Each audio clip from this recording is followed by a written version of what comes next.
Christians should not be watching scary movies. If you're watching a scary movie as a Christian, you need to stop today because it's not right.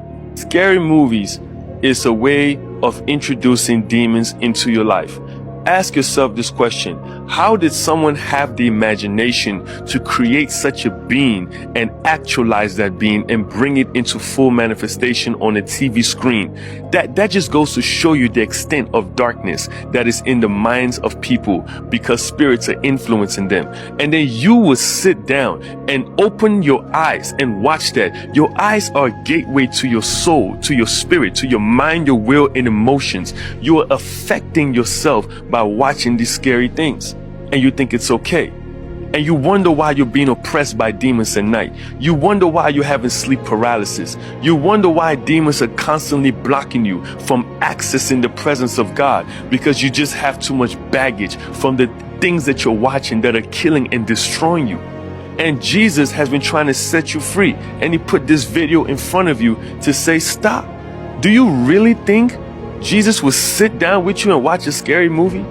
And then you open up your Bible and God says over 365 times, fear not. And we still sit down and watch things that bring fear.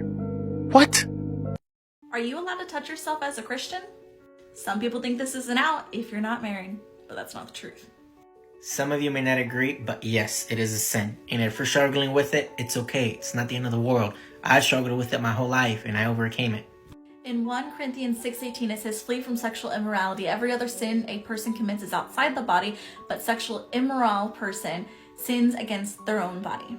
So even though you're not touching somebody else outside of marriage, touching yourself is still a sin because you are not honoring your body the way that God intended for you to. If this is something you struggle with, it says to flee, and that means to make sure that you're doing everything you can to not put yourself in situations where you would want to do that. And remember, temptation is not a sin. It's when you fall into temptation is when it becomes a sin. Jesus was tempted by the devil multiple times, but he never gave in. Let us know what you think in the comments and follow for more. 5 things we should never do as Christians: judge others. The Bible teaches us that we should not judge others because we are all sinners and we all need God's grace. When we judge others, we are putting ourselves above them and saying that we are better than them. This is a sin, and it is not something that we should do as Christians. Hate our enemies. Jesus taught us to love our enemies and to pray for those who persecute us. It is natural to feel hatred towards those who have wronged us, but we must resist this temptation. When we hate our enemies, we are opening ourselves up to the destructive power of hatred. Instead, we should choose to love our enemies and to pray for them. Hold on to bitterness. Bitterness is a poison that can eat away at our hearts and our relationships.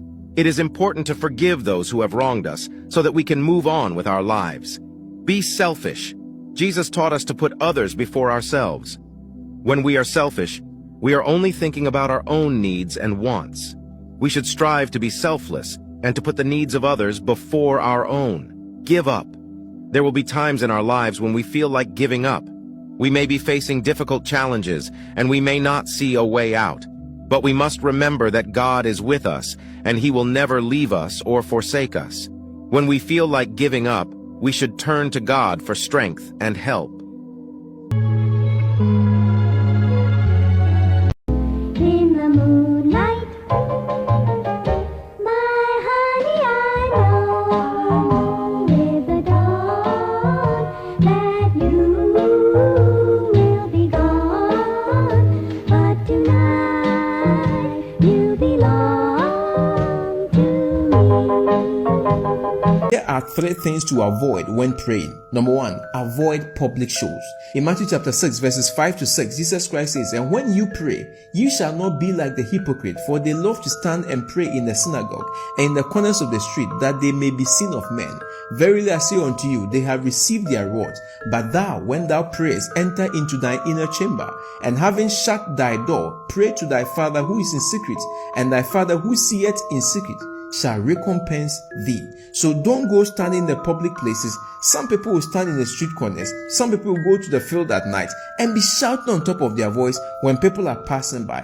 If your motive is to be seen that you are a prayer warrior, guess what? You have already received your reward. God says you are not going to get any other thing. The second thing to avoid when you are praying is avoid vain babbling or repetition. In verse 7 and 8 of Matthew chapter 6, Jesus Christ says, "And when you are praying, do not use vain repetitions as the Gentiles, for they think that they shall be heard for their much speaking. Be not therefore like unto them, for your Father knoweth what things ye have need of before you pray." When you are praying, don't pray like a pagan. Don't pray like those people who worship idols. They mention one word over and over and over again. That is not important. When you are praying, be specific, go straight to the point and speak to God, and God will answer your prayer. Finally, the third thing you need to avoid when praying is that avoid grudging your spouse. Listen to this if you're a married person. 1 Peter chapter 3 verse 7. Husbands, in the same way, be considerate as you live with your wives, and treat them with respect as a weaker partner, and as heirs with you of the gracious gifts of life, so that nothing would hinder your prayers. If you are abusing your husband, if you are abusing your wife, God will not listen to your prayers. Avoid it.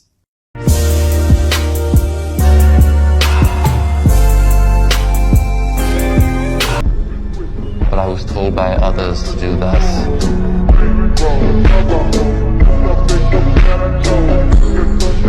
Not do.